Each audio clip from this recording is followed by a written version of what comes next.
Hello. Hey everyone, how y'all doing? We're good. Hello, I'm good. Good. Quite well, sir. Bob's an acranate. Remember that term? An acranate? An acranate without On a Tuesday, we're supposed to have a meteor storm. Oh my What do you gosh. think about that? Is It'll this be a the yearly cloudiest day thing, of the Steve, year. or is it just Really? a passing thing? Is it supposed to be a storm? A bombardment, maybe. So that means the obvious, of course, it's going to be overcast for me. But how much are you going to pay me not to be visiting you that night? That's what I want to know. A lot. Steve, is that a yearly thing, or is that? It looks like it's new. All right. Really? Well, yeah, right. It wouldn't be annual. Wait, what? So this is, What's in the event May? called? Tau Herculid meteor shower may be an appearance on What was the word before Herculid? Tau. Tau, as in the TAU. yeah. I'm gonna write that down. Yeah, I got to look into this one. Is there a name? Is there a name? Tau Herculid. Tau Herculid. What do you think? Steve's having a stroke? Yeah, that's the name, Bob. You know what I mean? I was reading comments. I was ignoring you, mothers. I do that too. All right, Bob, let's see your face. Yeah, enough of this. What the hell, man? Just try to be a little different. And now it's different. Now it's awkward. Now it's awkward. No. How's your coffee? Now it's awkward. Can you do a dramatic? Can you do a dramatic pan, or like some music, or anything? There you go. Ah, hey, yo, There you go. look at that dude. I must break you. Hi, So what's Bob. up, boys? Hello, Well, Texas. it's a Friday. long weekend. Friday. This is one of the first Memorial Day weekends that Yeah. I don't have any plans at all in my life. I think. Yeah, Because that's not literally true. We have plans this weekend. What? Where are you going? What are we doing? Wait, what? We do. We're going to get together, a picnic, walk thing, a movie. There's plans. We're not going anywhere. Yeah, except maybe I to your mean house. that's true, but I will tell you that I have all the texting that goes on among the family members. I can't keep up with all that. You just ignore it. I don't ignore it. It's just that there's too many ways for people to communicate with me. Yeah. Right? I'm being dead serious. Therefore, you ignore it. So what do you do? Like I have to pick how I spend my time. I mean, Steve, would you prefer that I spend all of my time looking at text messages and WhatsApp messages and Facebook messages and all that? TikTok. No, I mean, I don't read when there's like 50 comments behind in the family chat. I just skip to the latest one. The family chat. But the difference with you and me, Jay, is I talk to my wife. Yes, that's right. She consolidates everything, gives you the crunchy bits. She tells me what's going on. She's your filter. I should call Joss and just ask her, give me the daily dump today. Yeah. Joss, she should have a daily newsletter. I am accused of not sharing information with my wife because accused. First of all, hold on. First of all, I am not a font of information. I'm not the person that people should be getting most of their life's information from, right? I don't have an idyllic memory. But you're talking about meatballs, I'll go to you first. Right, Bob? What are you talking about? Everything on the quiz is always correct. I feel like that was funny. I like it. What is it? Is it idyllic? No, idyllic.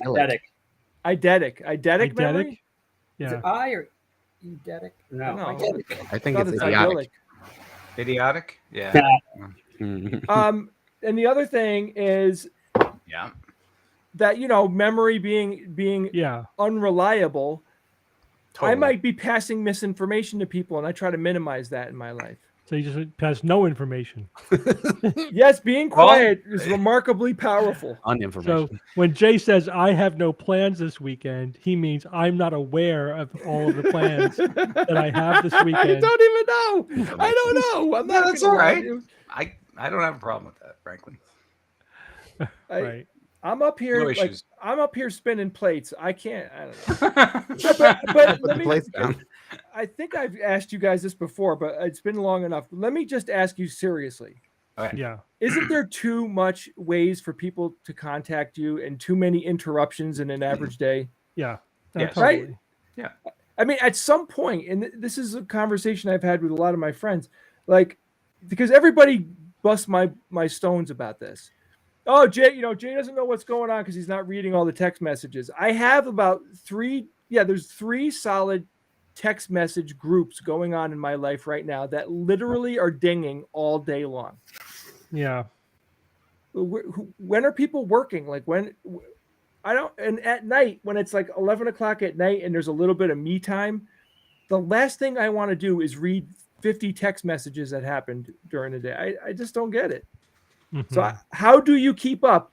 We don't have a single point of contact, right? We have multiple apps that we use to communicate with each other. I know it's crazy. I mean, I have like 4 lines of communication, like electronic communication, just at work, like just work communication that I have to keep track of, plus 2 emails, plus text, and 1 bat phone. I ignore everything else. The bat phone, the skeptic phone. Right, the red phone. Yeah. I always wanted one of those. The bat phone. The bat phone. No, it's red, just right. It just glows red. There's no dial on it. There's no right. The whole only phone pick goes up and red. hear what Yeah, the commissioner is saying on the other side, or whoever the hell's on the other side. That's it. I will say though, sometimes people, I've been trying to get in touch with you, and they never called me. Like they tried to contact me every way but calling me. It's like, yeah, if you really want to get in touch with me, call me.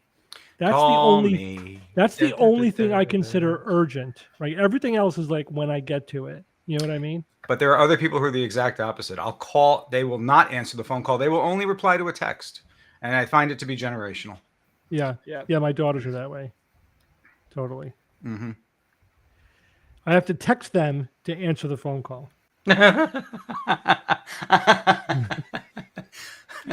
there is a certain amount of anxiety that comes with like having to respond to so many people. It's not just the family chat. I mean, it's like, I get hit up on all the social media platforms I'm on. People are trying to contact me, and at some point I just have to go like, I got to push all that noise away. That's right. Yes. I've noticed that recently I have completely lost my war with spam, because I do routine maintenance, clearing out unsubscribing, like, and I've just been falling behind, and now I'm like completely like it's become overwhelming. An avalanche. I gave up years ago. You want to know how many emails I got right now in Gmail? Maybe I shouldn't even admit it. Oh, look. Go ahead, Bob. You say yours. I'll say mine. 68,000. Oh, you got me beat. I'm 35,000. Wait, this is unopened emails? Yeah. No, mine. Is it unopened or just my inbox? No, unfiltered. Where do you see that number, Bob? Oh, it's in my inbox. I got 35 grand. Where, Bob? Tell me where to see that number. Right next to the inbox. Just in your inbox. It's just the inbox. So it's a combination of crap. It says 99 plus. Oh no, 71,604. Oh wow, you guys got me totally. God, you beat me. But think about it. A huge amount of those emails, one of my emails, are spam, right? Because you have your spam folder and you have your social media folder. Like, I don't ever open anything that comes from any social media platform, ever. I don't look at promotions. I don't look at all that stuff. It's like a solid half of my email is literally 100% waste. I just scan through and see basically who it's from, and if they're important to me, then I'll look at it. It's just too much effort to go through all the emails. Just this is why, and I'm being dead serious here, having an AI assistant would be unbelievable. Like, could you imagine an intelligence? Yes, I can imagine it. I have filtering everything, just filtering everything, so you don't have to think about things that are meaningless or adjudicate. How about all the moments that you get those spam phone calls and you pick up your phone and my phone's ringing, I got to look at it. Then you have to just, and it takes about 3 seconds for you to go, oh, this is crap. And then you put your phone down. That adds up. There's a podcast I watch that claims to be run completely by an AI, other than the hosts. But I don't know how much I believe it. But we should show it to you sometime. It's kind of funny. That's the Intelligent Automated Network. That one. No, not that one. No, it's called Dudesy. It's like with Will Sasso from Mad TV. It's really funny, but it's like it's weird. They like have access. The AI has access to all their emails, their text messages, all podcasts in existence, and it claims to make the best podcast based on feedback. And it has like an automated voice that like talks to them. Yeah. So it's like I don't know how realistic it is. I don't know. It seems kind of like a shtick, but it's an interesting claim. We could run the SGU by AI. How about that? But Steve, I don't care about spam at all anymore in email because somebody said in the chat, Gmail has great filters, very good filters. And if you augment your filters on your own, you're good. You're good. I'm not that inundated with that crap. To me, it's my phone. My phone is like turning into something I don't like. There's way too much coming at me from my phone, and I just don't want to deal with it. One of the best days I've had in a very long time was when my wife and kids they had to go do something. We were prepping for a party, and I was home and I baked 5 loaves of bread in an afternoon. I didn't look at my phone once. I didn't listen to music. I didn't have anything going on. I just was very quietly by myself doing something that was really relaxing to do. And I had such a good time. I couldn't believe it. Baking bread. Yeah. It was just simple, like my brain wasn't turning over, like juggling too many things. Yeah. It was just a nice afternoon, man. I need more of that. All right. Yeah. So better than an AI agent to deal with all my email. I want an AI agent to categorize my 26,000 pictures that I have on my phone. Because you have them all on your phone? On my phone. We have all experienced like, oh, that reminds me of an awesome picture that I need to show you. Let me find it. 10 minutes later, I'm giving up. I can't find that damn picture. I wish everyone was organized and categorized. Sure, I could do it, but it's everyone that I've looked at, every app that does that makes it too slow because, if it takes 4 seconds per picture, then that's like a month organizing. I need something that's crazy fast. You could just pop the picture into the different categories. I remember several years ago, I read about AI, basically they will organize your pictures by doing facial recognition. So, absolutely, man. Google has that to an extent. The iPhone does it. They could do that to a certain extent. But the thing is, the pictures need like AI to create lots of different tags so that you could search through it with tags. Show me every picture, with somebody wearing a t-shirt or some crazy stuff like that. Really granular. That would be so good because I'm trying to organize these pictures, but it's crazy. 25,000. It's nuts. Yeah, forget it. You know what, Bob? But try to turn that around on its head. We are so lucky that we get to have 25,000 pictures at our fingertips, right? The amount of pictures I got to take of my kids that my parents never got to do. Like I'm still thrilled that I have an awesome camera in my pocket at all times. 25,000. Yeah. Think of grandma's photo albums and how many stacks of photo albums that would be for grandma. Yeah. If she had to have 25,000. But it's just as bad because like thousands and thousands of pictures on your phone. How do if you don't spend the time organizing as you do it, going back years, it's like a daunting prospect to think that, all right, I'm going to organize my pictures. I've got a favorites folder, and I'm pretty good about putting the best pictures in this favorites folder. But that's getting kind of big now too. It's just. Bob, look at it like this. I have a way to spend that too. Just ask Ian to do it, Bob. He'll do it for you. It'll give you if you make it to your 80s. Just say to yourself, I'll go through all my pictures in my 80s when you have no eyesight. When you have nothing to do. You know what I mean? That's when I'm going to do it. I don't remember that. All right. So I told you guys I have to leave at 6:00. You guys can stay on if you want. So I would like to get to our guest, and I know George is trying to get in here as well. It's happening. It's happening. All right. Ian is working it out with George. Yeah. I'm working it. But let's bring on our guest. Do you want to give a little intro? Yes, this is this is a friend of the SGU. His name is Ethan Brown. He is he basically had a very cool thing going on when he was young. He had math magic that he did, and it was really cool. We could talk to him about it when he comes on. And he also has his own podcast, and he's a friend of the SGU. So we thought we'd have him on today. Let's bring him in. There's Ethan. There he is. Ethan. Hello, Ethan, how's it going? Hi, Ethan. what's up, man? How's it going, Jay? I was giving people a little background. Now, when I first met you, you were very young and you were doing math magic. That is correct. I, from ages 10 to 15, I did a mental math stage show called Mathemagics. I did it at Nexus, at TAM, all over the world. It was a really cool thing. And then I got further into high school, realized I was not good at the hard math. But I was really into trying to take topics that were kind of overwhelming for a lot of people and make them a lot more fun and entertaining. And so now today I run the Sweaty Penguin podcast, which is a climate comedy podcast. We try to make climate change a little more digestible, a little more fun. And we do a lot of that through critical thinking and nuance and also comedy. So I think there's an interesting through line from what I used to do and what I do now. So I was listening to a couple of episodes of your podcast. So give everybody a quickie on like what you cover and what you guys generally talk about. Yeah, so the Sweaty Penguin, we have 2 weekly episodes. One are we use penguin puns for all of them. So one are deep dives, and for that we pick a specific environmental topic. We will break down how it affects not just the environment, but also the economy, health, justice, security, etc.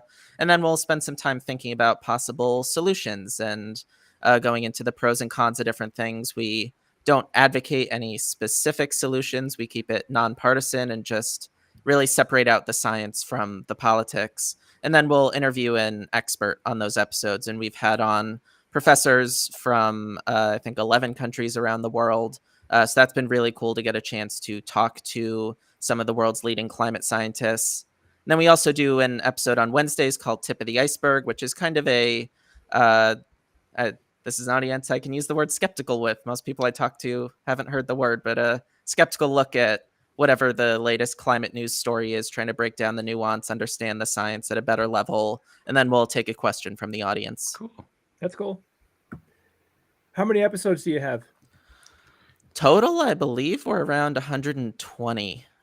I think That's good. You're in there. You're in there. You're way past the beginning. Yes, we made it past. I've heard that the average podcast stops around 7 episodes, and I can see why. It's a lot of hard work, and so hearing that you guys have been going for 17 years, man, that's just mind blowing to me. And I hope I've gained a small appreciation for that, having gone for the 2 years we have. So, Ethan, what happens is people get to like the 5th or 6th episode, and then they realize, holy shit, I have to do this every week. This is actual work. This is actual work. There's actual production. There's pre-production, production, and post-production.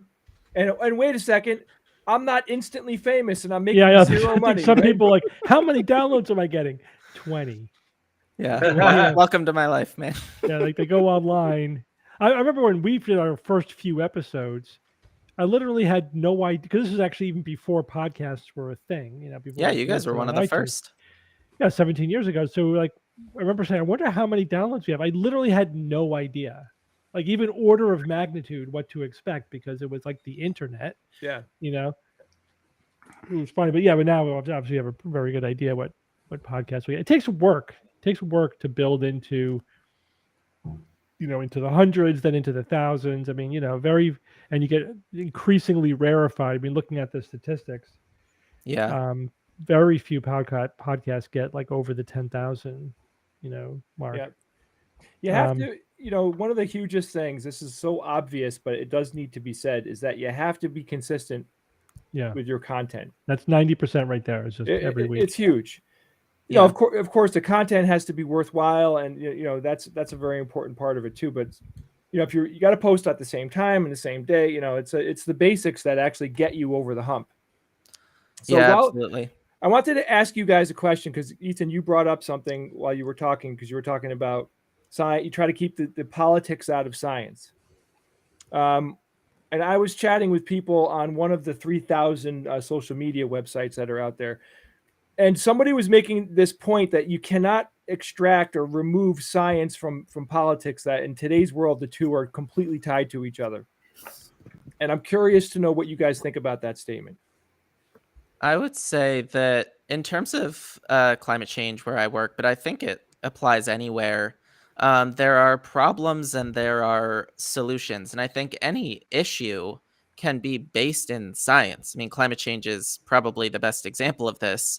We can see exactly how many greenhouse gases we're emitting into the atmosphere. We can know how the greenhouse effect works and why those gases warm the climate.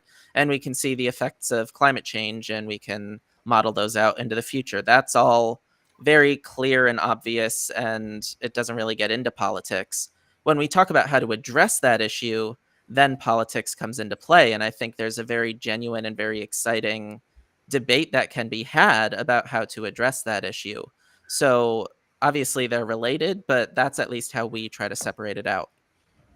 I mean, like one of the points that this person made, that they said that, you know, editing your show and choosing to not talk about certain topics in whatever, it could be anything, but, you know, the idea that you're editing and not talking about certain things is making a political statement. And I found that to be a very odd way to look at it, right? Because on the SGU, we really don't want to talk about politics. Like, we want to just focus on the science. And from this person's perspective, like, you can't separate them. And I keep turning it over in my head, and I'm like, well, there are things that are strictly like science related, like you said, that we can absolutely talk about and say, this is what science says. But I think that I don't know if it's a guy actually, but his idea is that with an editorial policy, you are making political decisions, and that's where the politics is applied. Yeah, I think it's less so about avoiding and more about disentangling, at least for us. I don't think that they have to be done in the same sentence. You can do one and then the other, but curious to hear what the rest of you guys think. I mean, there's some multiple layers here. I think it's when we say we try to keep politics out of science, what we really mean is we're trying to be non-partisan. Yes. Right. We're trying to keep our politics out of our science communication. We obviously talk about politics all the time because there's a lot of, science informs politics. There's lots of politics relating to which science gets supported, how it gets taught, what we're doing research on. There's tons of overlay between science, as an institution, as a human endeavor, and politics. Obviously, we're trying to be, to be nonpartisan, to try to be as objective as we can in terms of being like brokers of information about science. Yes, Jay, sometimes we're talking about something that's just science, talking about some research or some technical aspect of it that's purely science. And a lot of what issues that we talk about, it's like, how do we stop misinformation online? There's hugely political issues. Yeah. In terms of the editorial, I mean, I read that Discord message that you were talking about. I mean, my sense was that was somebody basically saying, I'm upset that you guys are not promoting my personal ideological perspective. Exactly. Right. That was basically what they were saying, and trying to say that you're not doing that, one, because you're cowards, which fuck you, and two, because you think you're not making political decisions when you actually are. It's like, no, we're quite aware of, I have a very strict editorial policy, and 100%, it's extremely ideological, political. It's, academic, editorial, everything. It's logical. It's all of those things. We are trying to influence the world. That is political, right? Absolutely. Speaking of influential. Yeah. Yes. Oh my God. Oh my God. Oh my God. What's happening over there? I'm not asking to land the shuttle. I'm not asking for a room on the ISS. I'm not asking for some kind of sentient machine language to form itself. It's just, I just want to open up a website and talk to my friends. That's all I want to do. know, George. Well, Oh And my it's God. 47 minutes into it. And the only reason this works is because Ian has some kind of cable that fits into some other kind of cable. And now I'm actually 7 websites. I don't even know how this is working. George. Somehow it's working. George has labeled me. Quarter but that's of 5. I got plenty of time to make sure everything's working. I honestly Oh, man, like. what happened? He's had this problem many What times. happened? I don't know. It's a weird. I- it's a weird. My phone didn't work. My iPad was like, oh yeah, check your firewall on your iPad. What the fuck is that? How's everybody doing? We good? Good, Happy man. Friday, Good. everybody. Dare I ask how you are, George? No, don't start, please. George, we were No, just talking. it's just Oh boy. Hi. Go ahead, George. Go ahead. no. I just get upset. I get upset when when the equipment, and whatever equipment it may be, it could be a cable for a guitar. It could be a whatever, a guitar, a pick. It could be a pencil. If the thing that you're using doesn't do its base operation, Yeah. the thing that it's designed, like you're not asking for some kind. You're not trying to turn a Sharpie into a radio. Like if Yeah. that doesn't work, okay, I get it. All right, you're really asking this pen to reach beyond itself because you've wired it up somehow and you want to receive FM signals on it. But if the Sharpie doesn't write, get ya! Yeah. Yes. Yeah, I It's know. just the shark. frustrating. I'm guessing you're not It's a a fan of phone baseline chargers. operations Yeah. website. Open up the website and then you can hit the and Yeah, it's like hit the and link. everything's there, but just circly time to connecting, The circling connecting. thing of Connecting, doom, yeah. connect. Yeah, fuck you. Sorry, I'm cursing, but it's just that's where I'm at. Sorry, Go. sorry. This little hand is just going like this in George, the corner. You clearly need to bake bread. That's what you need to go do. Go relax. And that could be a euphemism for you. But whatever yeah. you want it to be. Yeah. In my own way, yes. Whatever yeasty concoction I can come up with, I'm sure I'll come up with. Yes. All right. So, George, we were talking about. That's a euphemism. I was having an online discussion with somebody. Right there, you should just say stop. Yeah, thank you. And that person was giving me some heat and giving the SGU heat because he was basically saying that the fact that we You're a liberal. don't directly talk about politics. No, and- not liberal enough. yeah, like Not liberal enough. Yeah. So we get it from both sides, which tells me Fine we're, liberal. we're good. no, Yeah. good. That's what I'm saying. Yeah, that's when you're successful. Yeah. Like Get it from Walter everybody. Cronkite. I Right. don't want people to know what our politics are, right? Yeah. You can hear because we've definitely revealed our politics here. Yeah. But here's the thing, Jay. Yeah. He gave 2 examples of why, like, we are political when we're not being political, whatever. And I think he's fundamentally wrong on both examples, right? So Spell one them out. example is like, why do you fanboy Elon Musk so much?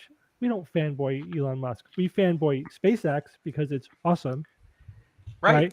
But you know, Elon Musk is a guy. He's very complicated. He's a douchebag in some ways. The more I hear about his most recent politics, the more I dislike him. Yeah. But you can't take away SpaceX from his list of accomplishments. You just can't. Oh, but this they guy do see. tried to do that. They will say that Elon Musk. Now, I honestly, and I said this to him, I don't know the truth. To Musk? I don't know the ultimate truth, but Elon Musk did in some way like buy into these companies. Well, hang on. So he said he tried to dismiss SpaceX by saying Elon Musk didn't build SpaceX, he just bought it. And that's historically just not true. It's not true. He did not buy SpaceX pre-made. He created that company. He invested his own money in it, and he marshaled that company through a string of failures. And it was only his money, his dedication, and his vision that kept that company going until they finally accomplished, their goal of reusable rockets and started to make money doing that. Yep. He created that company. He wasn't an engineer. No one's saying he did the engineering. He hired the engineers. Absolutely. But they weren't trying to solve that problem before he hired them. Yeah. The bottom line is we wouldn't have those rockets today were it not for Elon Musk. So to dismiss that as saying he bought SpaceX is completely ahistorical. But that was his big example of how we're wrong. It's like, yeah, but you're completely wrong. What he really was showing was his own ideology, Yeah, right? that's The what it fact is. that he's looking through such thick, prisms that he completely mischaracterized what actually happened. His other one is far more nuanced. I still think he's wrong. And he was dissing our coverage of the Hawaii telescope thing. And I've been Really? in this discussion with Oh my other gosh. people. Yeah. I thought we were very measured in that. Well, no, We were very measured and nuanced. And again, his summary of the situation was straight up wrong and also completely not nuanced.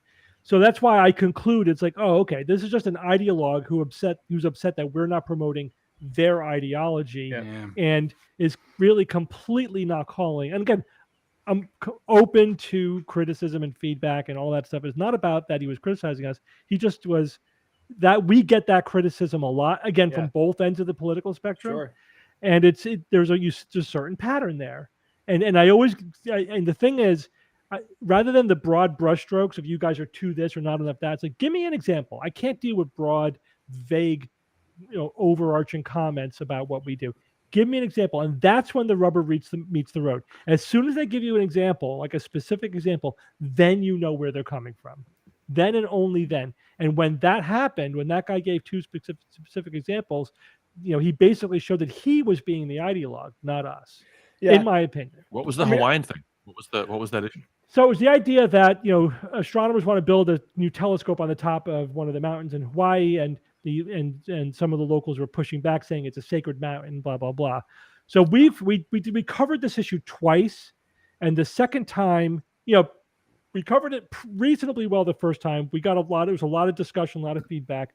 So I knew, all right, this is a complicated issue. So we did a super deep dive and did another bite at that apple. Well, the important thing here is that the telescope was being built on some people's sacred ground. So let me give you an example of another conversation I had about it. There was somebody said, but they built it, that specific place was sacred. And I said, well, actually, they consider everything there sacred. So it really wasn't anything special about this one place. And their response was, yes, but there's a shrine there. And I'm like, yeah, I'm pretty sure that's not the only one. To his credit, he then came back a few hours later and said, you know what? I looked it up. There's like a dozen shrines on that mountain. So you're right. Like there was nothing special about that one location. It really is. They just consider all the mountains sacred. They just feel like they're being taken advantage of, and they want to stop feeling like they're being taken advantage of. It's a lot of layers there. We treated them like shit. There's some previous bad dealing, but the scientists are making a sincere effort. Also, they are. The people who are the natives are not monolithic in their resistances. Nope. This is really only one small segment of the native population who's pushing back against it. So again, there's many layers there, and we tried to cover it, I think, in a balanced, nuanced way. But when you're at the extreme, doing a balanced, it sounds mealy-mouthed, right? It sounds like, oh, you guys are wishy-washy. Just say it. It's like, no, we're not going to just say it because we don't agree with you, because you're out to one extreme, and we're trying to be balanced. That's what being non-partisan means.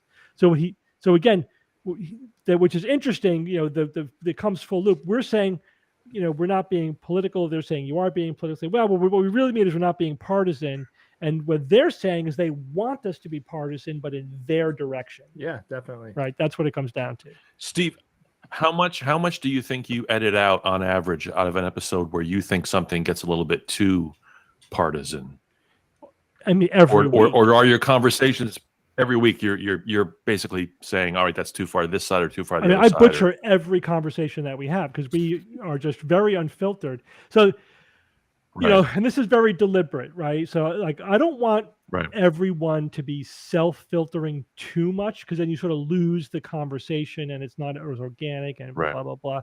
I'd rather have them be, they know where the limit is, sort of, and they go over it a little bit. And so I'm always pulling them back at least somewhat. And that's about right. They go a little bit over and I pull them a little bit back is probably the sweet spot where they're comfortable and conversational, but they know that I'm going to catch them. If they say anything that is over the line, they know that I'll edit it out. If I You've really edited want to. yourself that way, Steve. I edit myself. I think that didn't Right, land, yeah. or whatever. That's going to be misinterpreted. The difference is I can ADR myself on Saturday morning. I can break in, and now that I've heard the whole thing again and thought about it, then I just say, let me just say this one sentence clean and pristine. Like I can't do that with anybody else. I just have to. I can only take away because they're not sitting next to me, recording new audio. But sometimes it works. It's fine. Things still get through, but I mean, it's a pretty heavy filter. It's a pretty. Sometimes we're recording, we're all talking, and we go off on a tangent, and Steve will give us 10 minutes to go off on like this wild tangent. And then we kind of become aware, and we're like, "Oh, we got it." And Steve's like, "Don't worry, none of this is making it to the show." Like, I've already mentally edited. It's whole already discussion. gone. Right. Yeah. I've been there. That does kind of grease the conversational wheels and does put you in a place where you feel like you can have a conversation and sort of get to the point of what you want to make, or that you don't even know you want to make, because you have that freedom. So that's actually really smart. Which is what makes these. You need that filter. It's what makes these Friday shows a little, They're edgier dangerous. in nature. They're unfiltered. Because we are unfiltered. It's going out, and Steve doesn't. Oh, have a screw chance to you, pull us Evan. What do back. you know? I love you, George. Steve, please feel free to end the conversation when we record the show, because past 2 days ago we recorded, I think, one of our longest shows ever. 3 hours. I looked. It's 11 o'clock. I'm like, what the hell? It's your 20-minute news item, Bob. I do. Like if I think. Your All right, 20-minute news item, Bob, didn't exactly. I know, right? Help. I will occasionally say, all right, guys, we're 15 minutes. already past the point where I've edited. Let's just stop and go to the next thing. I've done that. Yeah, man. It depends if I'm interested in the conversation or not, It's a long show. And sometimes, like if it goes on long enough, that's premium content, baby. And then, Bob, you can tried to revisit afterwards. You tried to revisit your news item. You weren't even done. No, I mean, I tried to revisit a question. It was a legitimate concern. Oh, Bob, trust me. If we let you talk as much as you wanted to, it would be a 10-hour recording. Oh, baloney! I don't talk enough. It's so charming. Just make it premium content. It's easy. So that's what Steve does. Yeah, but often. Ethan, I would have to sit through all that, and I don't want to. Just keep talking, Bob. But premium content is in its own zone, right? Because it's like we could go a little bit beyond what we usually do, but we still can't go totally off the rails, Yeah. So there's definitely like the black zone where we're like, this is clearly not for public consumption. There's the gray zone, which could be our dedicated listeners. I trust them to put this into context and whatever. And then there's the stuff for the show where that's got, we're pretty loose, but I definitely want to keep the reins fairly tight. Like as an example, right now I am chomping at the bit to talk about the shooting that happened in Texas. And I keep turning it over in my head, like, do we go there? Do we not go there? It's because it's a very difficult conversation and there's a lot of feelings behind it. Like I sit here extraordinarily pissed off at what happened before, during, and after. Like so many things went wrong. And then gun control in general, I am furious about gun control. Like I can't stop thinking about it. Like I finally got to the point where I'm pissed off at basically the entire country over what the fuck is going on with guns in this country. So Ethan, tell me exactly how you feel.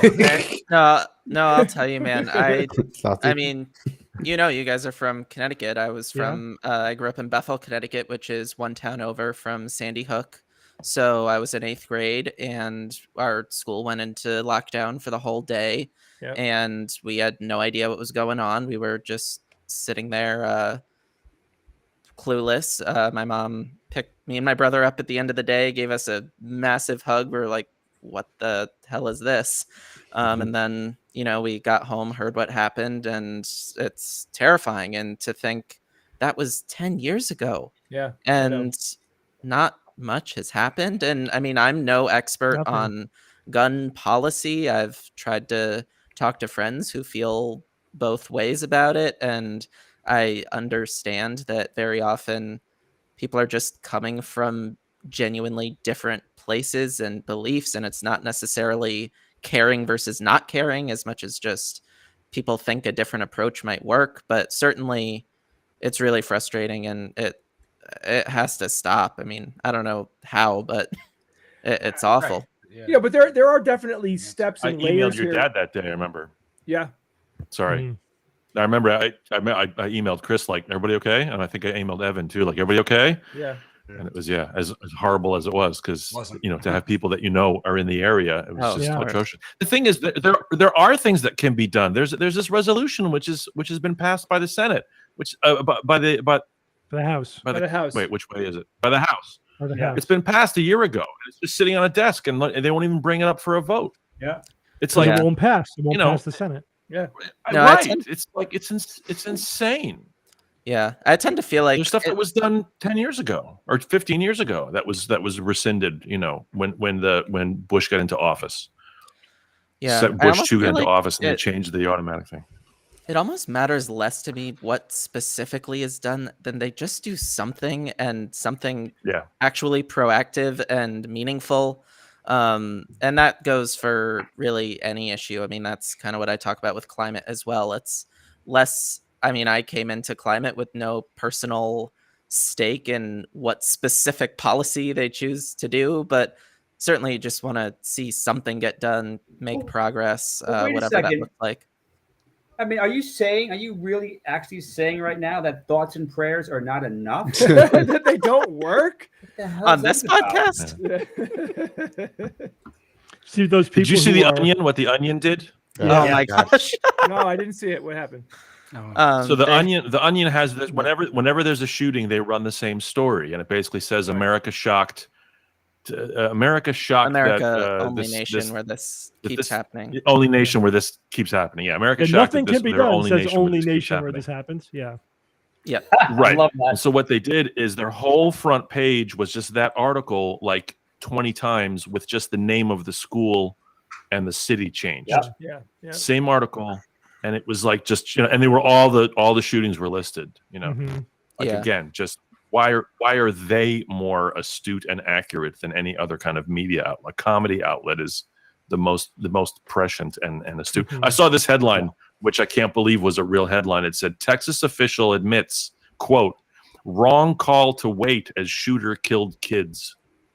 You think? Jesus. Yeah, George, I've been trying not you to. think? I've been trying not to comment on that until like more information comes, but that information isn't coming. Well, I'll tell you what I 47 heard. minutes, 47 minutes they sat and waited. An hour. apparently. I I heard an understand hour. there's Yeah, it was a little bit less than an Yeah. hour. But those were the local cops, and they went in when the border control cops arrived, and they felt they had enough people and guns to storm the place. So I know, listen, I try not to be judgmental and saying like against people. Like, no, you should have rushed into gunfire. Some crazy guy with assault rifles who was shooting at you. We know, none of us know how we would react until we were in that situation. No one ever knows. But at the same time, Sure, but That is also the none job. of us are That from is the job. fucking Texas. Well, Yeah. none of us are from Texas also, Yeah. where their whole thing is good guy with a gun, good guy with a gun, good guy Yeah. with a gun. It's always going to be a good guy with a gun. And you have 19 fucking Texas cops waiting 47 minutes to not go into a shooter situation because Yeah. it was too dangerous. I Yeah. agree. I'm sorry, but like, go I know, fuck George. yourself. It's Exactly, dereliction. like- It's dereliction. This is the same thing. Like, I could spin this freaking conversation out. I gotta stay on topic. They say that they want I'm guns sorry. to protect themselves, to protect them when they're out because they carry, right? They're not just keeping the guns at home. They carry. They want carry licenses. Okay, you're carrying. So when will you use that gun? When are you going to use that gun? Right? There should have been hundreds of people with guns ready to help because this is the moment, guys. Kids are being fucking murdered. Yeah. This is your moment to pull out your goddamn Exactly. cosplay gun and go for it. And it doesn't happen because it's fucking cosplay, guys. This It's is the cool. defining moment of your Yeah. career. This They is think- it. This is they- the moment in your life when you're supposed to act. What a And bunch go. of bullshit. The Nothing. whole thing Nothing. about their all that rhetoric about why they had the right to have guns and they need it for self-protection and everything. I can't think of anything more important than saving children's lives, right? Like, what would make you do something that you wouldn't normally do? If there's anything in my life that would get me to step out of my zone of safety, it would be to save kids. Yeah. Right? No, exactly. And that's the job. That's this one moment is why your whole career exists. Fucking do it. And just imagine the parents. The parents were like trying to get them to go in. The parents And some wanted of to them go were in saying- themselves. They were and the saying, let cops me go stopped in. them Yeah, from they going wanted in. to go in, and the cops wouldn't let them go in. Oh, I mean, I would be. I mean, could you imagine? livid. You're Could you gonna have- imagine? yeah, That well, we're just going to stand here. Let's stand here and wait. Wait for Yeah. what? Every minute that goes by is a life. Well, that Right? happened. Those cops, they might as well have had lightsabers on them. Yeah. Yeah. It's the same. It's the same thing as that gun that they're wearing. They might as well have had a Han Solo gun. They might as well have had a lightsaber or some kind of costume. Exactly. A That's what I'm battle calling axe it. or It's something. cosplay. It literally like You're spot on, Jay. You're spot on. and there is a task force that county has that are literally armed with automatic weapons. Like, this is what they're buying. They're buying them Kevlar. They're buying them automatic weapons. They have people on the payroll to carry automatic weapons. and where were they? They never showed up. Evan, it's inexplicable, man. It just blows my mind. Like, look, if there was nobody that was armed, I would still expect the police to get in there, Mhm. even if they didn't have guns.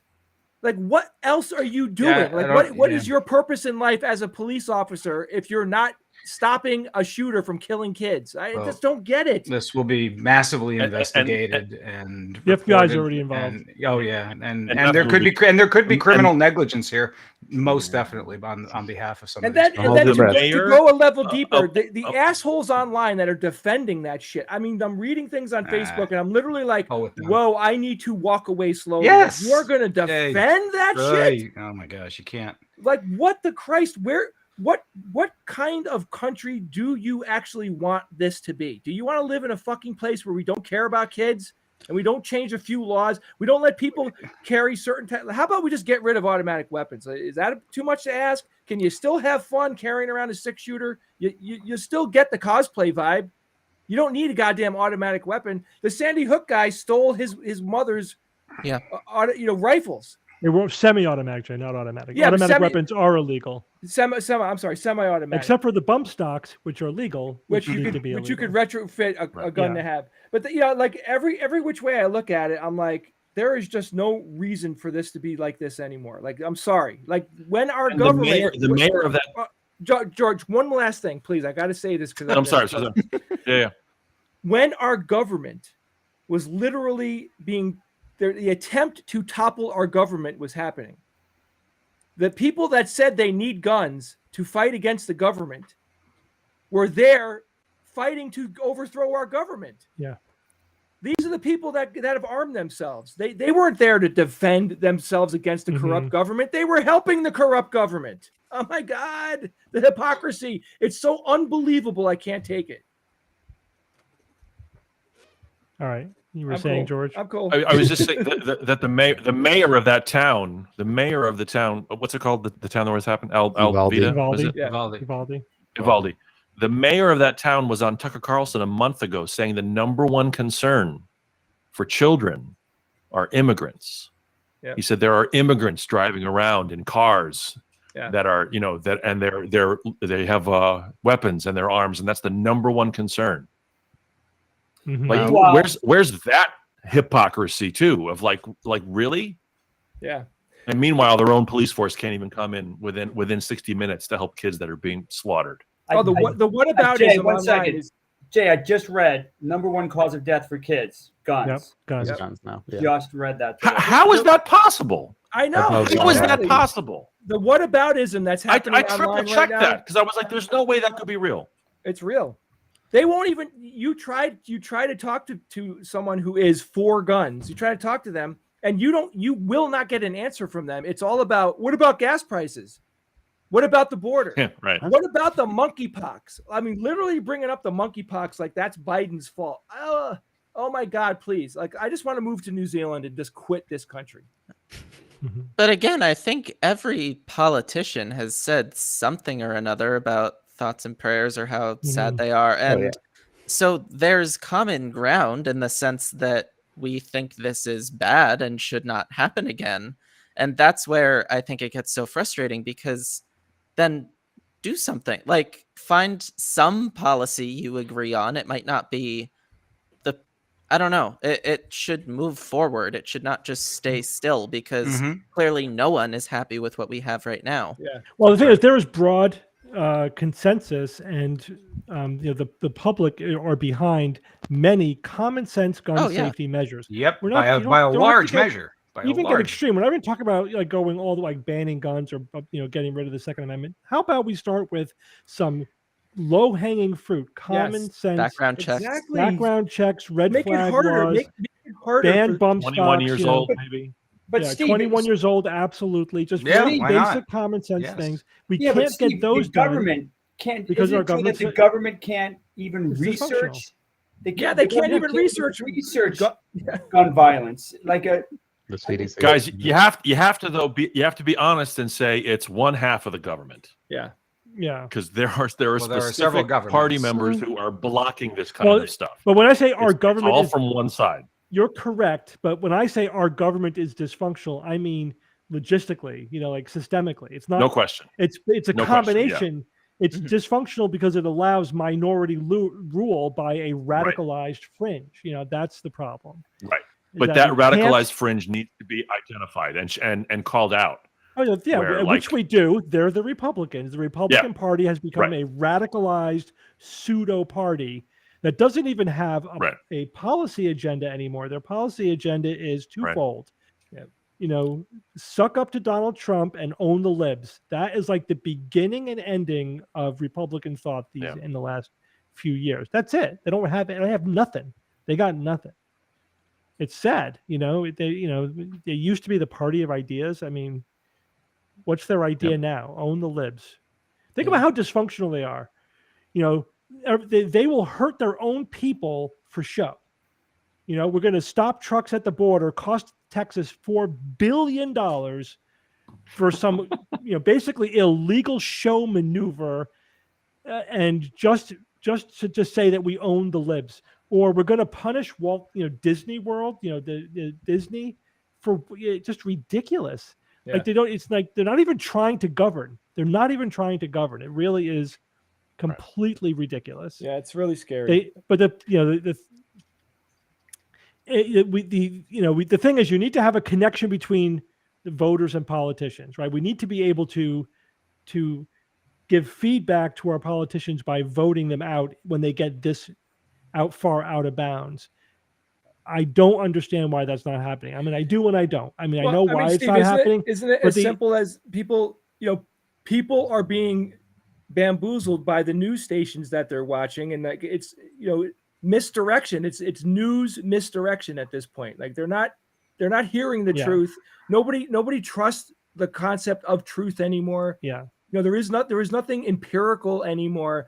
Everything is up for interpretation, including science. Yeah. I mean, this irony. You have people. I've told you this before. There's people that are literally using their cell phone to complain about science and scientists. I'm like, you're holding a supercomputer in your hand that didn't exist 15 years ago, and you're complaining about science and technology. You're riding on an airplane with more technology than you can possibly imagine in that one craft that is pulling off damn near miraculous shit to make everybody safe and make all that work.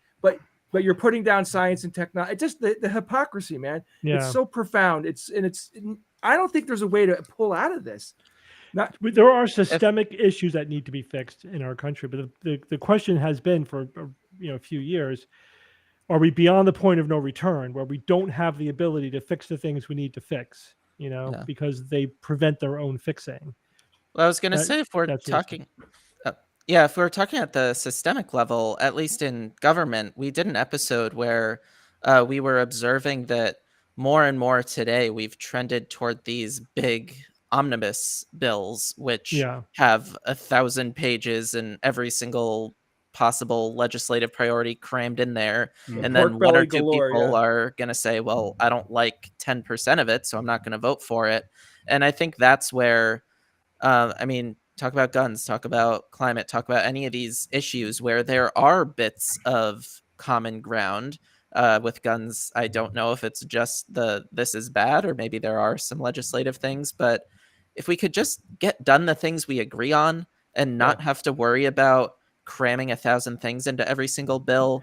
I mean, I don't know that that's even something that I think the government is capable of that. I don't understand why we don't do it that way. That's partly done because of the way the Senate is broken, because of the filibuster, and the way that it is so divided.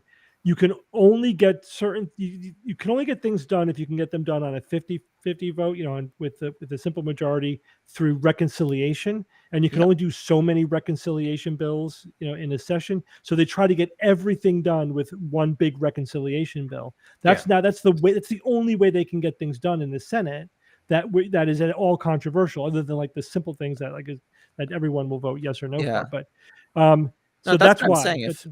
If you go back not that long ago, I mean, you get bills with 80 votes, 90 votes. Yeah. Like, if we can kind of step back from where we are, where honestly, I think both parties feel that cooperating with the other party is a political negative, when in reality, I think the majority of the country would just like to see stuff get done. And I think that if I mean, there are certainly bipartisan things going on. I know the infrastructure bill was bipartisan. There's stuff like that, but that means two or whatever it was. There were 3 Republicans voted for it. That's what bipartisan means these days. You got one person from the party. And certainly it would be.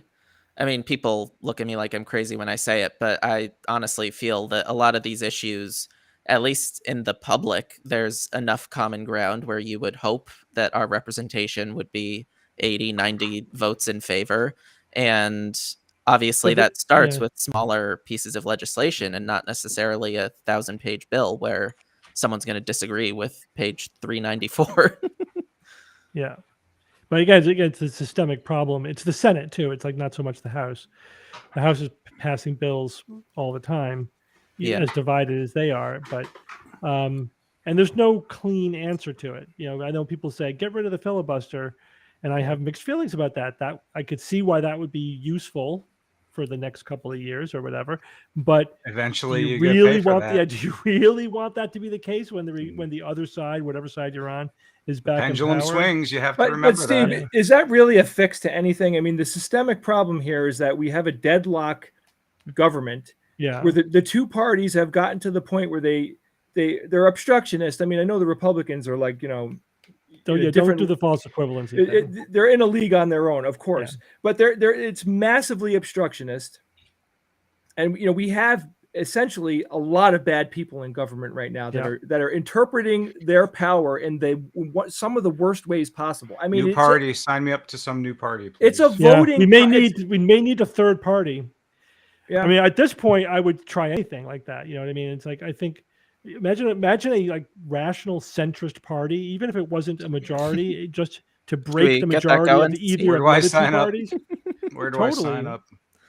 It's sad to think that there are so many people in power that getting paid a lot of money and legitimately have real power, all the control, all the control, and the corruption now.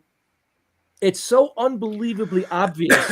Excuse me. Right? We're seeing the corruption as it unfolds real time. It's not hidden behind closed doors anymore. There aren't winks and nods anymore. They're doing the corruption on TV. Yeah, it's crystal freaking clear. What's worse, corruption not knowing about it, or corruption knowing about it? What's worse? I agree, Ev. I agree. But that's because they calculated that there's no political price for saying we are going to.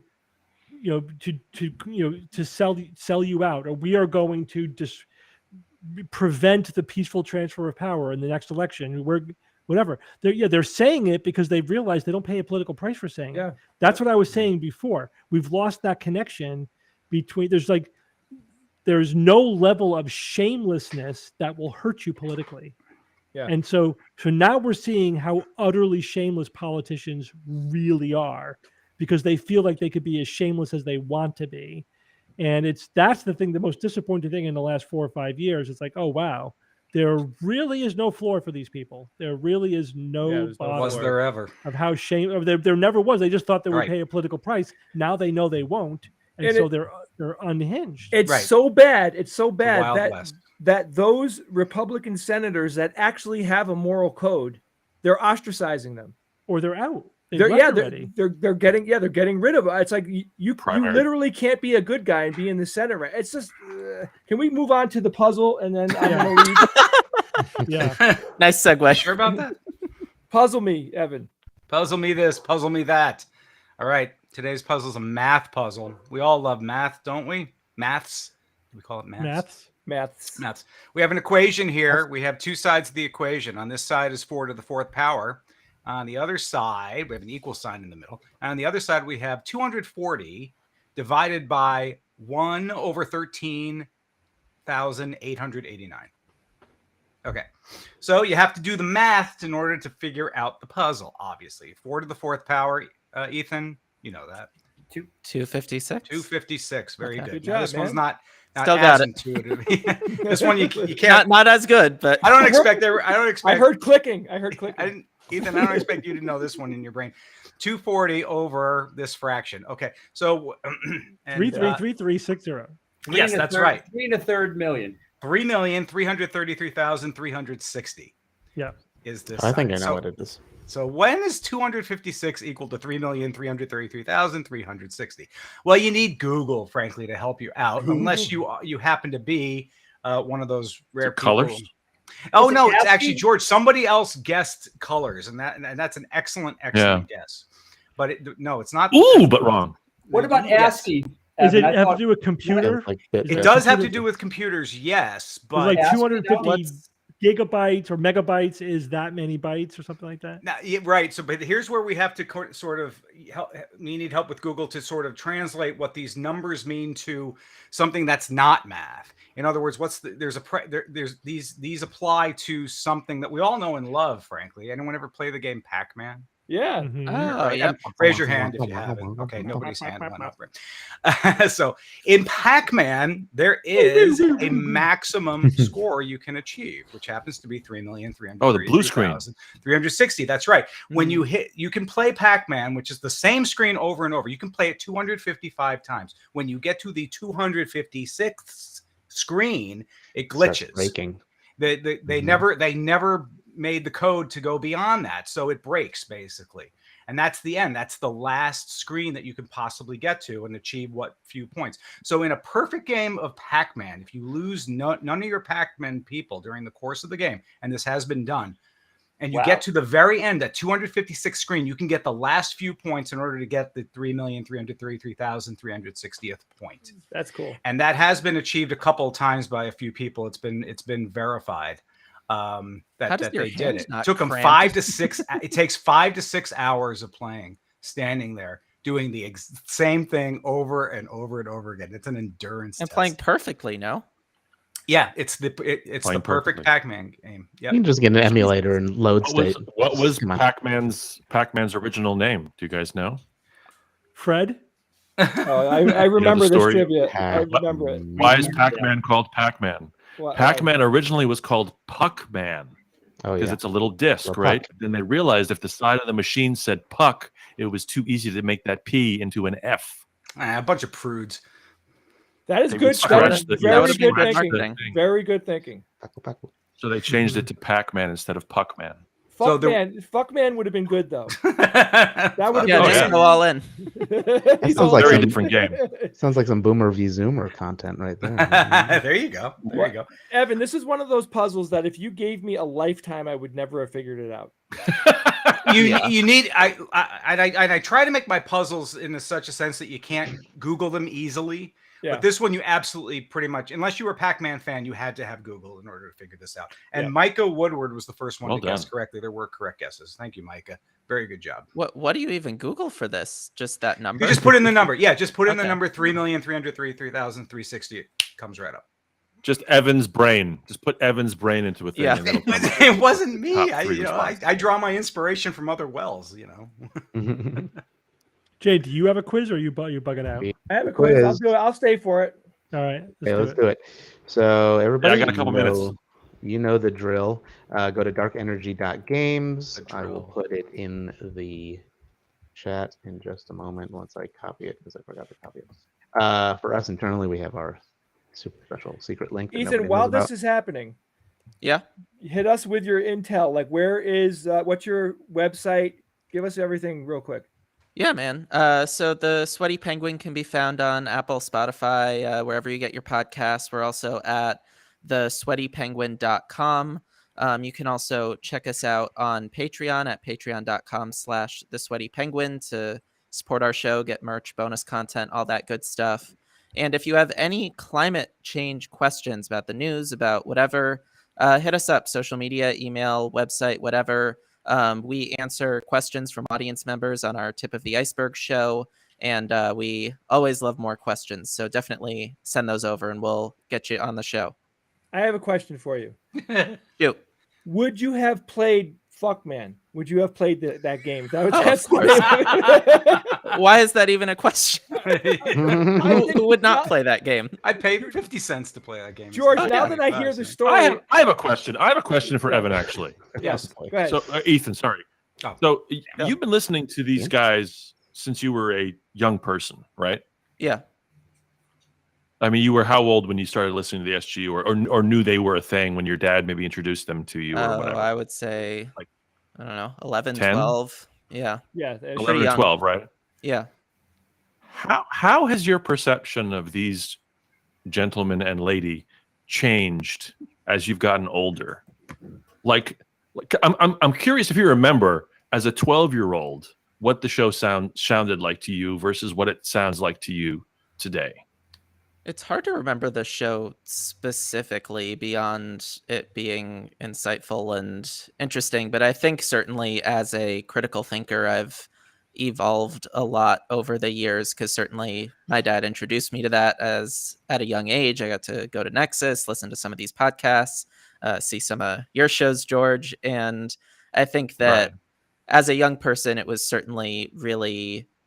I'm so glad that I had that background. Because then once I learned about climate, maybe in 8th grade, getting into high school, I was already set up to understand this is real science. This is nuanced. I need to use my critical thinking skills to understand this. And then when I got into college and I started actually taking environmental courses, I saw very quickly that the issue was way more nuanced than we ever make it out to be. Each issue has so many different layers: environmental, economic, social, health, and then you get into solutions, and all these solutions have all these different pros and cons. So it's never quite, oh, climate change is like there's one answer. Absolutely not. So I think that having that background of critical thinking has influenced my work so much. And now if you listen to the Sweaty Penguin, it's not even something I outwardly say it a little more now, but maybe for the first year and a half, I wasn't even consciously thinking of it. I was just doing it. And it took a while for me to realize, oh, this is a skeptic podcast. And I just had no idea until this far in. Yeah. Cool. Yeah, I mean, Ethan was heavily influenced by his dad, of course, who is a skeptic as well. Sure. But I'd like to think there's a little bit of us rattling around in there. Oh, of course. You know? Without a doubt. I just wonder about the perception of because it's so interesting. We've been doing our respective shows forever. So when I meet someone who is 23 and they tell me, yeah, I started listening to your show when I was 10, my mind melts a little bit because I can't picture a 10-year-old versus a 23-year-old. And I'm just curious about like how are we just these old bastards that you can't even picture like having a conversation with, or Get off my lawn. and then as you get older, you're like, I'm oh here no, now. they're guys. They're just whatever. It's like No, I'm here now. You know what I mean? Certainly. It's just cool. Yeah, certainly it's kind of crazy to be on a program that you were watching as a kid. That's just so amazing, and I really appreciate you guys having me. But I was saying to these guys before we went live, I remember back, I was a grip on the True Fellas film that they made. Yeah. And Oh wow. yeah, True Fellas. if that gives you a sense of how long it's been. 2000. So, Wow. if any of you haven't seen that video, it's one of the best things in the world. Go check that out. I'll drop a It link is to damn that. funny. Because of the grip work. Oh, of well, course. yeah, Spot on. Yeah. I mean, It's it all was in the grip. 90% me, and these guys did a little bit, but Yeah. that's right. All right, all right, quiz. let's this quiz. Okay, Let's Wiz. look to the quiz. Okay, we have 135 people in there. So when I say click, we're going to hit that synchronize button all together. I'm going to count down We're in gonna hit that 5, synchronize button. 4, 3, 2, 1, and click. Okay, I got it. 0 seconds. Nailed it. 0 seconds. All right. 1 Just a second. few more seconds. Mine says 0.0023 seconds behind. No, it doesn't say that. Wow. I lied. Jay, I know lied. what I'm doing after this live stream? You're gonna Careful, have we're- you're making careful. bread. Hey, You're gonna yo, have whoa, pasta. hey. Don't. Nope. Well, Nope. Obi-Wan. Oh yes, I plan on watching All that right right. when my kids go to sleep. I'm 1 I have second plans behind, for so I later, guess I maybe. gotta pay extra attention. Good for you, Yeah. Stephen. How many did they? How Stephen's many going to watch the episodes? program later. Are they dropping the whole thing at once, or the No, whole they season? don't No, do just that, right? couple? Two, and then Yeah, and just then 2 another week. tonight. We're dropping 2 only at first Mhm. to prime the pump, young one. It's pretty good Alec Guinness there. I think it's Alec Guinness. Thank you. right? Did you guys hear that? Ray? I was doing Harrison Ray- Ford, but whatever. Ray Liotta. Yeah, Yeah, man, that was sad. Oh yeah. yeah. I'm sad that he died. Yeah, Ray He was Liotta. young. Yeah. Ray Liotta, Alan He's White. like Alan 67. White, Alan the White drummer was- for that Yes, was awesome. also. Oh, Alan Who White, drummed for John Lennon? I realized just now. John Lennon. Yep, John Lennon. that's he what I was- said. Anybody that played Oh my on gosh. Sound Chaser and Imagine and did those 2 songs is pretty aces. Forever- Very different forever. songs. Very Forever. different songs. I thought you were going to say they're dead. Well, So before we Oh, start the that's quiz, true too. Yeah. I want to tell everyone that we are going to run a Yeah. we're gonna run a boomer versus zoomer during this time slot specifically for the people that watch this live stream, Right. and that is coming up when, Ian? The June of 19th was something. It's 17th. on our website. June 17th. You could go to 17th. Boomer V. June 17th. Yeah. I'm trying to promote the. You could go to boomervzoomer.com and see all the kind of new stuff and all the updates to the website, which you should do. Now we also have very good audience interaction with this game show, so you will Yes, enjoy. and thank you all for helping us test that. But now we get to put it in Yeah. action. Now we're gonna do it. Now we're All gonna right, do it. let's play this. All right, let's play this. this All right. game in a way. We go. What is Mando's real name from The Mandalorian? Is it Mando? Is it Roth Pella? Is it Den Loan? Or is it Din Djarin? Some have called him Beep. Tim. Tim? Tim. George, you did your I know. Spamalot show last month. We saw it. It was awesome. It was I so did. freaking good. I did. You Thank you totally for so stole much the for show. coming. Oh, it was a blast. Oh, that's very nice. I loved every second of It's it. very, George. very nice of you to say. Thanks. It was fun. It was nice to know you guys were out there. That was really exciting. Ian, what's the answer? The answer is Din Djarin. Oh, I thought that was somebody else. Oh. I totally guessed. Yeah, knew me that too. name. Got it right. I have no idea. These science questions, right? That chat? wasn't the name of the pilot from the the movie. Yep. Sure was. Bibberton. Justin Bieber. Bib Gibberton. Uh, Bilbo. What countries made up the original Axis powers in World War II? Was Oh, it I Germany, know France, and this. Japan? Oh, I Was it know that. Germany, Italy, and Japan? Was it Germany and Japan, or was it Germany, France, Japan, and Austria? Actually, if I say I know it, then I'll get it wrong immediately. Yeah, So Oh, Yeah. wait. Gotta be I'm careful. just guessing, guys. Don't be too cocky because it's unbelievable how much we get wrong. I don't think this is right, by the way. Original recipe, not extra crispy. Why? What are you Axis saying? powers. The Axis powers were Germany, Italy, and Japan. Oh, yes, of course. World War When did II. Spain join them? Spain joined them? No, Spain stayed neutral, didn't they? I thought Spain stayed. Spain neutral. stayed neutral. Did they? They were fascist, though. Spain was neutral. Yes, they Italy were was- fascistic, but They I were think neutral fascist? technically they were neutral. Yeah, No one expects the Spanish. yeah. That I wasn't just until watched Franco. the Netflix Jason. movie Operation Mincemeat, which is quite. That good. was good. How We was that? watched I heard it was very like- good. Very Very good. good. Was it Very, good? very good. Oh, cool. Okay, because I I learned heard some mixed things reviews, I but I didn't know. definitely Yeah. that story is amazing. Yeah, Next and I question. learned new stuff. So The next question is: what geometric shape is generally used for stop signs? Is it a hexagon, heptagon, octagon, or rhombus? Don't cheat and look at a stop sign, please. That's why I didn't show one. There you go. That But- would've- Dodecagon. I would think that Hedron? this one would be easy, but Yeah. you And never the know. answer Don't go on. is, Should be a don't go on for a stop sign. Yeah, is an No. octagon. The Don't move on. Stop the gun. Damn it. Stop to go. Stop the gun. Isn't that wild? An There's octagon has how many eight legs? sides. Right. Hence I was ox. looking all up sides. shapes recently that are like 20, 30, 40 sides, and they so quickly just look like a circle. It's really Yeah. amazing. Yeah. They converge on circle. Yeah, absolutely. Yeah, but That's how it's we like know the faster world is than you flat. think. What is cynophobia? Is it Hmm. the fear of dogs, the fear of the color black, fear of trees, fear of basements? When I was a kid, I was afraid of my basement. That's fair. Yeah, not all basements are the same. Some are nice, some are. You're afraid of other I've, basements I've too? I lived just, it was always like, I was getting pulled down into the basement in my nightmares when I was a kid, like Mhm. that was like a scary place. Oh, is that right? Oh, I And should the have answer known that. is fear of Wow. dogs. I should have known that. Stupid me. What's the root there? See, Oh, no, yeah. the Latin Yeah, that was root what I is, was trying to think about. Cygnus. Canine. Cygnus? Yes.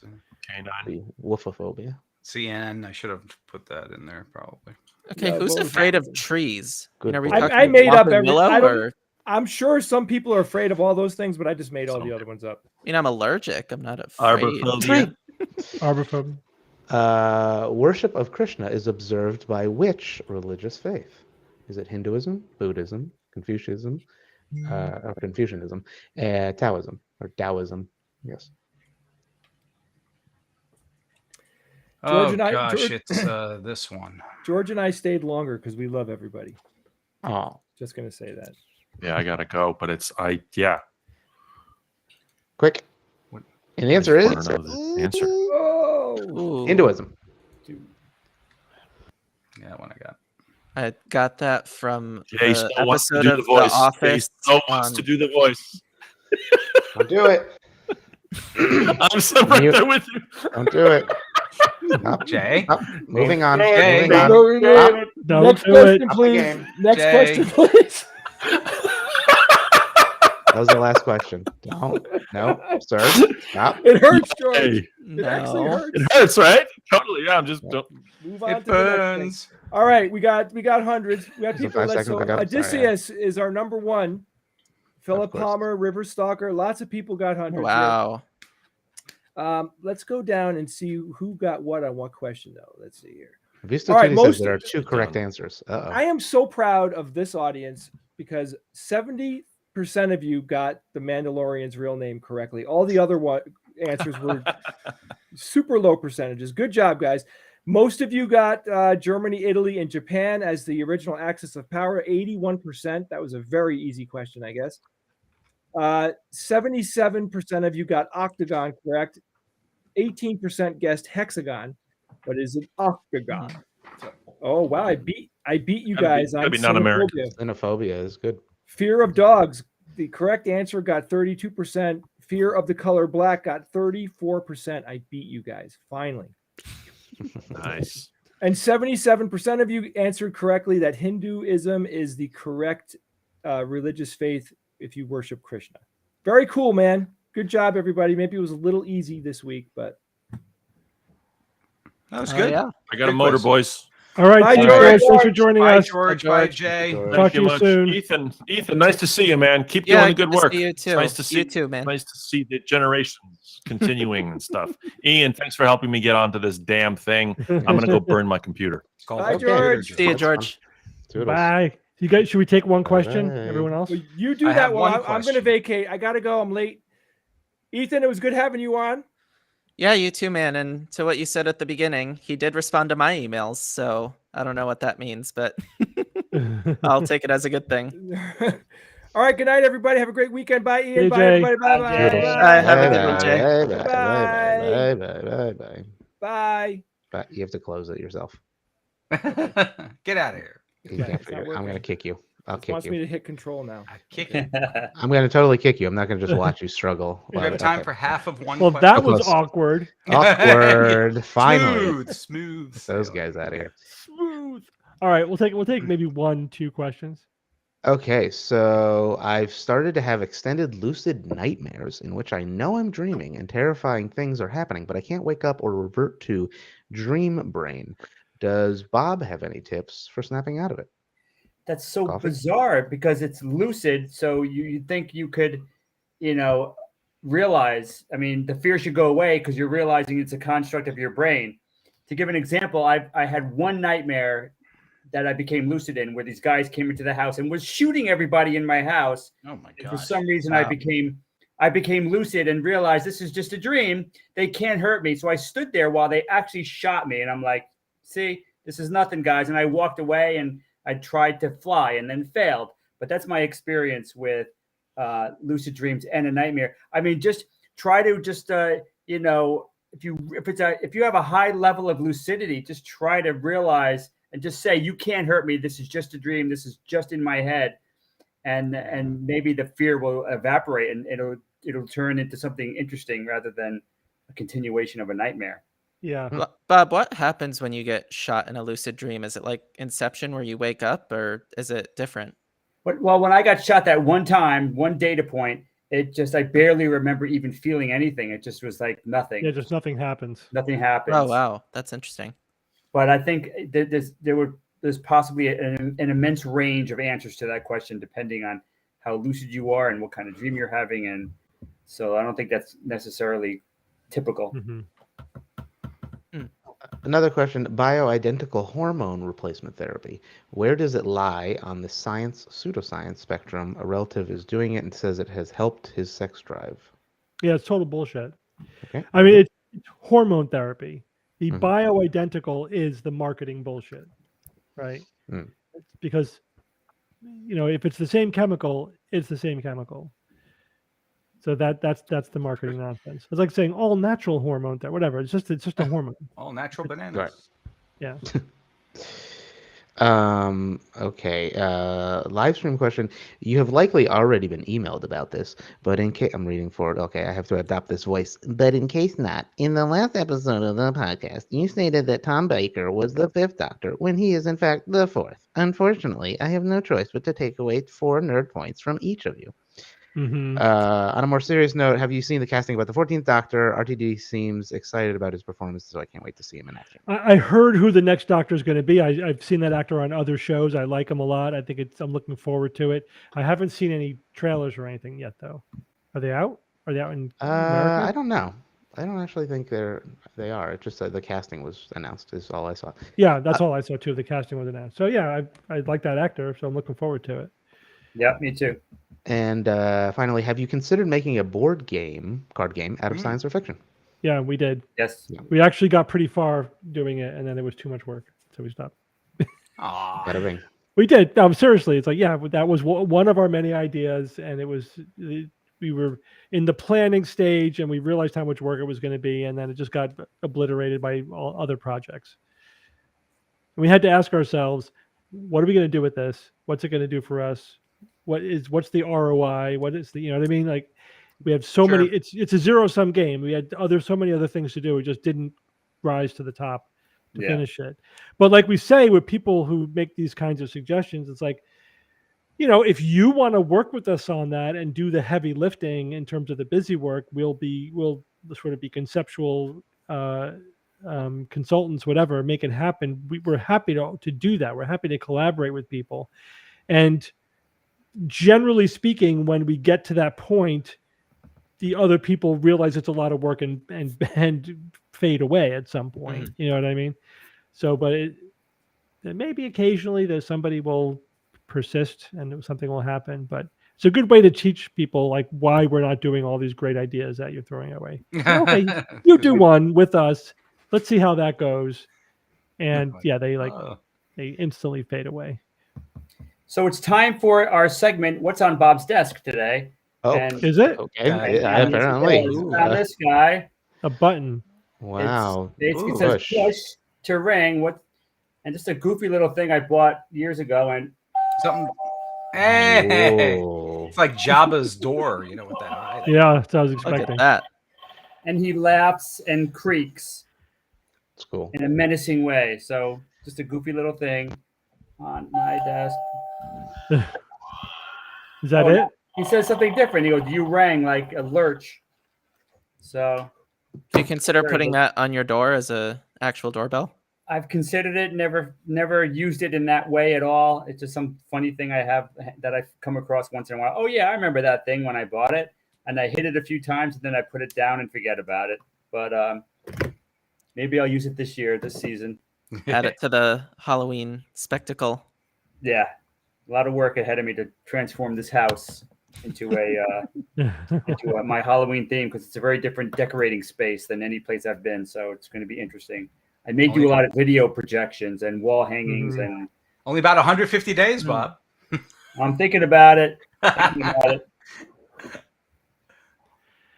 All right, are we done? You got any other burning questions waiting for us? One that we've probably answered several times before is like mostly how do you vet sponsors, and are there any that you've picked up that were non-ideal? Is there a background check? Yeah, so we do. We vet every sponsor very, very carefully. We look them up. You know, we look for their ratings. We look them up on Better Business Bureau. If there's a product that we can try, we insist on trying the product first, and we reject the vast majority of the ones that are pitched to us. Most of the rejections are straight up categorical. Like, we don't do medical products. Like, we don't do anything that's a vice. You know, like. One time they actually said, "Do you do vaping products?" And no, I don't do fucking vaping products. So I'm a physician, so nothing medical, nothing like that. Then there are some that are in the gray zone. Like one was like for a gambling website, and I'm like, no, I don't think we're going to do that one. And then for the ones that are products that they sound like they would be something, then the other categories that we do are it's either something that's critical thinking, educational, you know, like. Wondrium, like it's perfect, right? It's like educational materials. Yeah, so that's like really in our sweet spot. Then there are others that are just totally neutral. It's like they're not science skeptical, but they're not anything anti-science or skeptical either. It's just like a web service or something like that. And that's when we really try to do a deep dive on just their reviews, their quality. Are they saying anything? Now, we always ask to see the copy first. And they don't always give it to us first. But we always say until we see the copy, we reserve the right to reject this. Sometimes we accept an ad because the company seems fine, the product is good, you know, everything seems fine, but we hate the copy and then we just ignore it. Like it's like, okay, but I'm not saying that. I'm not going to say that. Because ad copy often steps over the line, like, that's a little dodgy. Sure does. Yeah, so we also will just substitute what we feel is reasonable to say for the copy they send us. But then, you know, it's like anything, when you put it out there to 150,000 people, you get more information than you had before you did that. And so sometimes people do say, you know, I tried this company and I had this experience with them or whatever. So sometimes after an initial short run, if we get too much negative feedback or if we go down other rabbit holes of investigation, we may say, let's not do them again. That was more trouble than it was worth. So yeah, it's a pretty hefty process. And you know, to the point where our various ad agencies that we've had over the years, they sort of love us and hate us because we're a huge pain in the ass, and you know, and we're hard to sell to. But at the same time, we vet the hell out of, you know, the sponsors, and when we accept somebody, that's very useful to them. You know, they actually use that because they've been vetted by these guys, so then we know that they can use that as a selling point in the future, whatever. So anyway, that's the process we go through. It's imperfect, but we do the best that we can. How often would you say you get a pitch that's like actually something that's snake oil? Usually like once or twice for a new ad agency, then they realize that we're not going for it. One company, like for mattresses, we did like a very thorough vetting. They even sent us a mattress. We had to send it back, but we all got to sleep on it. We passed it around. They were like appealing to feng shui in their copy, like on their website. It was in their website, and we didn't find it until we were really deep into the process. And we're like, "Bob, that's a no-go. Nope, sorry." It's on their website. It's not like it's even in the copy where you could say that we're not going to say it. It was like, we can't do that. We absolutely 100% can't do it. So we had to pull the plug on them really late in the process. Interesting.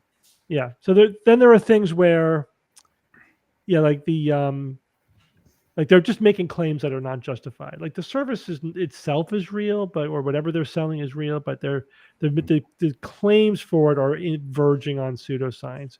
Obviously, we have very high standards when it comes to that. So those are always deal breakers. But it's amazing how many companies do that. When throw in a little advertising thing. meets skepticism, it's Right. tough. It's a tough match. It's tough. It's very tough.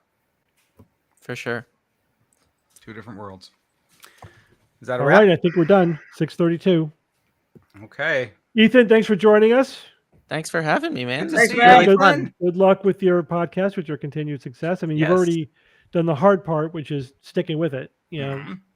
Yep, the 2 hardest years part. strong, hanging in Yeah. there. But definitely, the more listeners we get, the easier it is for us to keep going. So Absolutely. definitely go check us out, sweatypenguin.com or whatever Sweaty Penguin, love the podcast title. platform you like. All Sorry, right. sweatypenguin.com. Awesome. Good All seeing right, you. everybody. Thanks, Ian. Thanks, everyone, for that's it. joining us. Thank Here, you I got all. somebody guys. wants to Bob's Have a say good hello. one. t-shirt. Someone who wants to say hello, Ian? Who? You hear that? What's No. that? All right, let's say hello. Hi. Is it? It might be cutting out. She's so like Not hearing quiet. anything. Your daughter. Sounding. Oh my gosh, Here, Ian. say it. Say it Hey, again. there she is. Hey, Hi. cutie. Hello. Hello. You want Elmo? Okay, they don't have Elmo.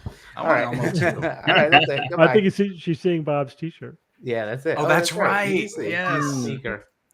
Daddy's Bob, talking you to finally Elmo. got the recognition you wanted. Hello. Yes, I am complete. All right, All right. we're going. Final We're hour. Bye, leaving. guys. Bye-bye, everybody. Bye. See you later.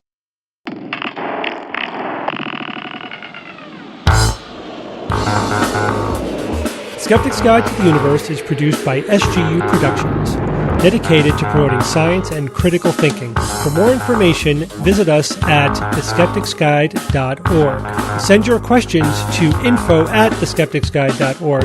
And if you would like to support the show and all the work that we do, go to patreon.com/skepticsguide and consider becoming a patron and becoming part of the SGU community. Our listeners and supporters are what make SGU possible.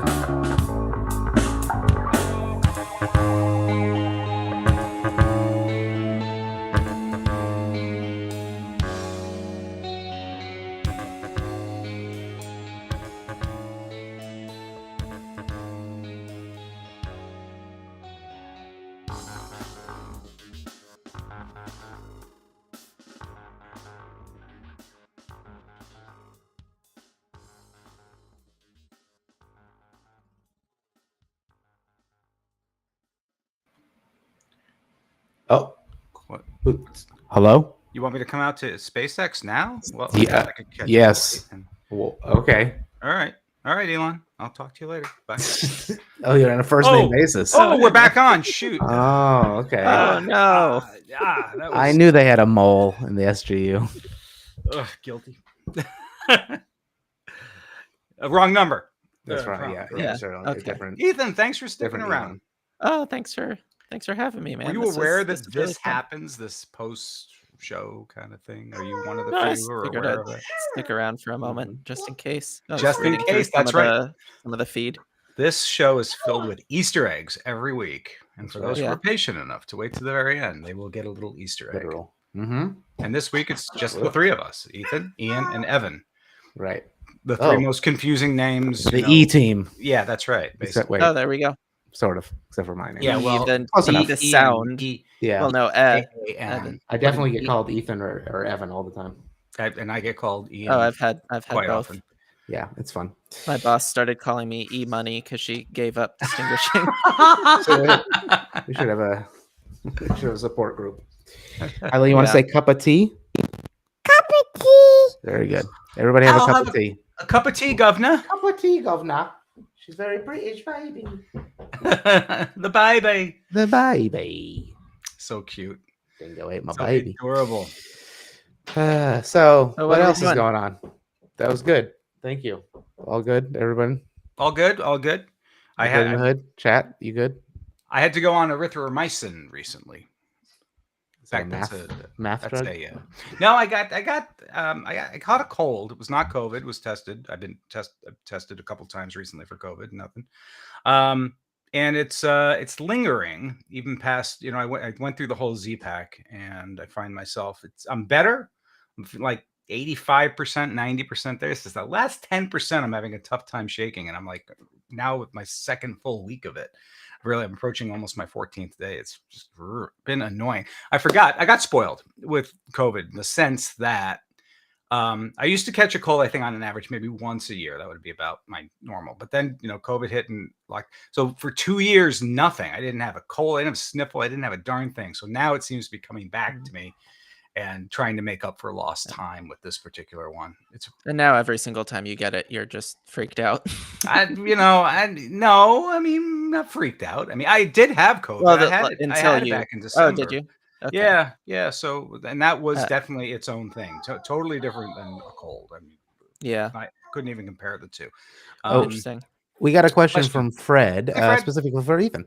Were you on James Randi's Galapagos cruise in 2008? If so, I was there too. I think I remember your dad being there, and I thought you did a magic squares as a math tricks. I don't believe I was. I started the mental math stuff in 2010, but I will say I got to meet Randi a couple times, and the best memory was when I performed at Nexus. I was actually the person right before James Randi, which was just surreal. And so I did my show. It was awesome. Such a great audience for what I was doing. And then I walked off the stage, and as I didn't hear it because I was backstage, but my dad told me James Randi came out and looked at Jamie Ian Swiss, who was emceeing, and said, "Jamie, who booked the person who I was to follow?" He was so that's one of the best compliments I've probably ever received. Definitely. Now, are you, Ethan? Forgive my bad memory. Do you also solve the Rubik's Cube in 12 seconds? Are you capable of that? I'm thinking of someone else. Perhaps. That would be nice. No, okay. I cannot do that. Oh, I don't think I could do it in 12 hours. Yeah, right. Me either. Not without taking it apart. I was watching a video the other day of a guy who solved 3 Rubik's Cubes while juggling them and broke the world record. It was maybe 3 or 4 minutes, and that was amazing. That's dang impressive. This audience would love that kind of thing. Go check that out. How is a brain capable of managing just that? To think, because to watch what his hands were doing, when you're juggling, the ball or the cube is in your hand for a split second. Just to even turn aside is a feat, let alone solve the cube. Amazing. It is. I'm blown away by people who have those sorts of abilities, or have just worked at something long enough. That's a lot of hard work. That's not just ability. Yeah. It takes a special kind of brain to be able to really do that kind of stuff. Because I don't think I could master something like that if I spent my lifetime doing it. Don't think so. You have to really like doing that one thing all the time. That's right. Absolutely. All right, folks. Well, why don't we let everyone go? I know people have to have either breakfast, lunch, tea, supper, dinner, midnight snack, depending on where on the planet they are. Ethan, for you, you've got tea time coming up in about 20 minutes. So, yep. Well, great chatting with you. Glad I discovered the Easter egg segment. I was not warned. Oh, and here's the thing: you're not allowed. You cannot tell Steve. You cannot tell Bob. The two of them have no idea that the post extreme show, which is what we unofficially call this. Jay and I usually stick around, but Jay had to go. And Ian, you cannot tell Steve or Bob that this exists. They have to eventually figure out that they've got to go back and watch one of the episodes on YouTube and see what they've been missing for almost a year now. That'll never happen. It'll be fine. That's really funny. What's funny is, I don't know if people know this, but when you're doing like a live stream or a video or something, you have to stare directly into the camera the entire time, or else you look like an idiot. And it's hard. I'm taking notes. I'm doing things. Yeah, I'm replying to people, so I can't always do it. But yes, yeah, you're right. It no, does take some patience. I mean, when I first started practice. doing interviews after the Sweaty Penguin had taken off, I did the first few, and then once I saw the first one go up, I was like, oh no, this is this is something I need to work on. So I think I've gotten better at it, but definitely once we came back on, I was nowhere near the camera for about 5 minutes. So I had relaxed that part of the brain, but yeah, that this Just was put very googly eyes on enjoyable. your laptop. Yeah. Right, that's All right. right, everybody. That's That it. is it. That's a wrap. All right. Okay. All Ian, right. be well. Have a Ethan, good one, man. Goodbye. Ethan, any final thoughts? No, Sweaty Penguin. Check it out. See you Nice guys. promo. See you guys later. Okay, there you go. All right. Bye-bye, everybody.